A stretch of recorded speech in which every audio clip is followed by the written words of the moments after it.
Fish pepper lemon fry ಮಾಡೋದಕ್ಕೆ 1 table spoon ಶುಂಠಿ ಬೆಳ್ಳುಳ್ಳಿ ಪೇಸ್ಟು,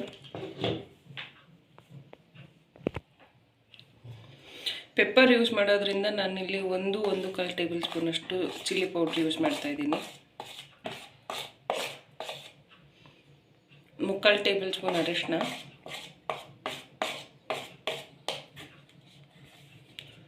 ಉಪ್ಪು ಸ್ವಲ್ಪನೇ, ಹಾಕಲು ಬೇಡ ಅನ್ನಂಗೆ ಲೈಟಾಗಿ ಹಾಕ್ಕೊಳ್ಳಿ.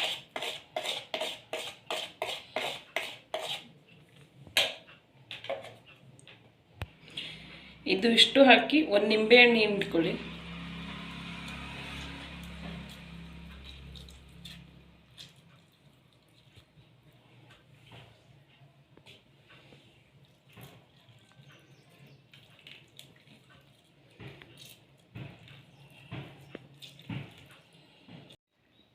ನಿಂಬೆ ರಸ ಹಾಕಿ ನೀಟಾಗಿ ಮಿಕ್ಸ್ ಮಾಡ್ಕೊಳ್ಳಿ.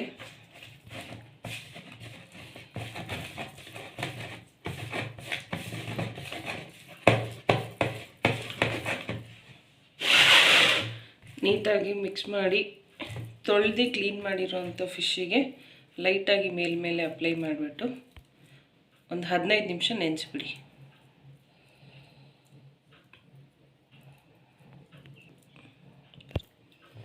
ಫಿಶ್ಶು ಚಿಕನ್ ಥರ ಟೈಮೆಲ್ಲ ಹಿಡಿಯಲ್ಲ, ಹಾಗಾಗಿ ಒಂದು 10ರಿಂದ 15 ನಿಮಿಷ ಸಾಕು. ಟೈಮ್ ಇದೆ ಮಾಡೋಕ್ಕೆ ಅಂತ ಅಂದರೆ 15 ನಿಮಿಷ ಇಡಿ, ಇಲ್ಲ ಅಂತಂದರೆ ಹಚ್ಚಿ ಒಂದು 2 ನಿಮಿಷಕ್ಕೆಲ್ಲ ನೀವು ಇಮಿಡಿಯೇಟಾಗಿ ಫ್ರೈ ಮಾಡ್ಬೋದು.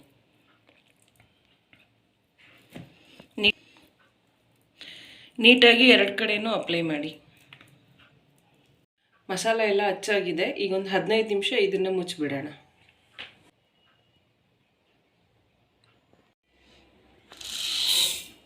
ಕಾಳು ಮೆಣಸನ್ನ ತರಿಯಾಗಿ ಪೌಡ್ರ್ ಮಾಡ್ಕೊಳ್ಳೋಣ. 5 ಟೇಬಲ್ ಸ್ಪೂನ್ ಎಣ್ಣೆ ಹಾಕ್ಕೊಳ್ಳಿ.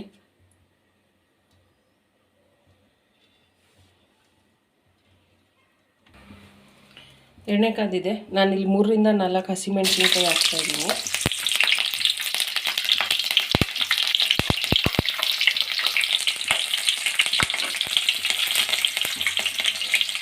ಒಂದು ಟೇಬಲ್ ಸ್ಪೂನ್ ಶುಂಠಿ ಬೆಳ್ಳುಳ್ಳಿ ಪೇಸ್ಟ್ ಹಾಕ್ತಾಯಿದ್ದೀನಿ. ನೀಟಾಗಿ ಶುಂಠಿ ಬೆಳ್ಳುಳ್ಳಿ ಪೇಸ್ಟ್ ಹಸಿ ವಾಸನೆ ಹೋಗುವವರೆಗೂ ನೀಟಾಗಿ ಹುರ್ಕೊಳ್ಳಿ. ಈ ಟೈಮಲ್ಲಿ ಕರಿಬೇವು ಹಾಕ್ಕೊಳ್ಳಿ.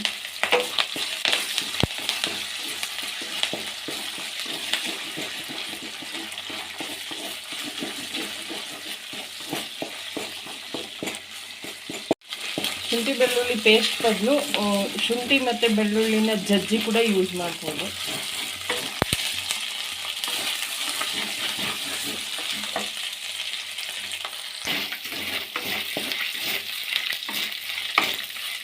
ಹಸಿ ಸ್ಮೆಲ್ಲೆಲ್ಲ ಹೋದ್ಮೇಲೆ ಆವಾಗಲೇ ಮಸಾಲೆ ಹೆಚ್ಚಿ ಇಟ್ಟಿರೋಂಥ ಫಿಶ್ನ ಬಾಣಲಿಗೆ ಹಾಕಿ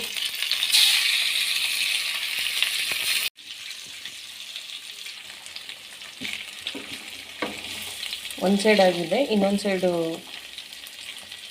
ಫ್ರೈ ಮಾಡ್ತಾಯಿದ್ದೀನಿ.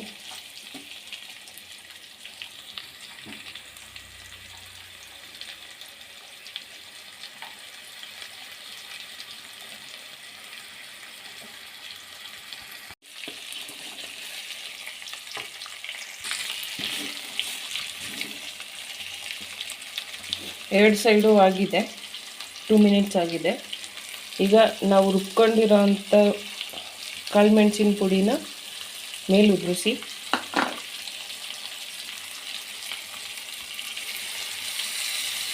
ಒಂದು 5ರಿಂದ 6 ಡ್ರಾಪ್ ನಿಂಬೆಹಣ್ಣು ಹಾಕಿ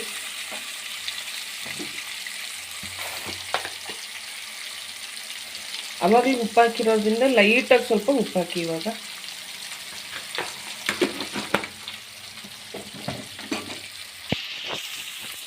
ಇನ್ನೊಂದು ಸೈಡ್ ಟರ್ನ್ ಮಾಡಿಕೊಂಡು ಸೇಮ್ ಪ್ರೊಸೀಜರ್.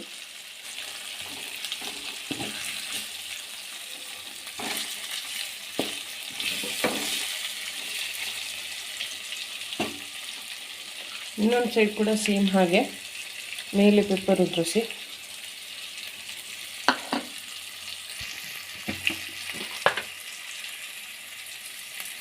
ಸ್ವಲ್ಪ ಉಪ್ಪು ಹಾಕಿ. ಉಪ್ಪು ತುಂಬ ಯೂಸ್ ಮಾಡಬೇಡಿ.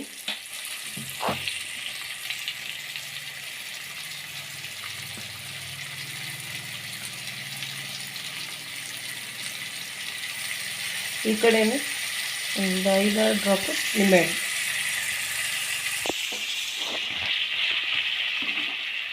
ಪೆಪ್ಪರು ಮತ್ತು ನಿಂಬೆಹಣ್ಣು ಸಾಲ್ಟ್ ಹಾಕಿದ್ಮೇಲೆ ಎರಡು ಸೈಡು ಕರೆಕ್ಟಾಗಿ 3-4 ನಿಮಿಷ ಬೇಯಿಸಿ. ಲೆಮನ್ ಪೆಪ್ಪರ್ ಫ್ರೈ ರೆಡಿಯಾಗಿದೆ.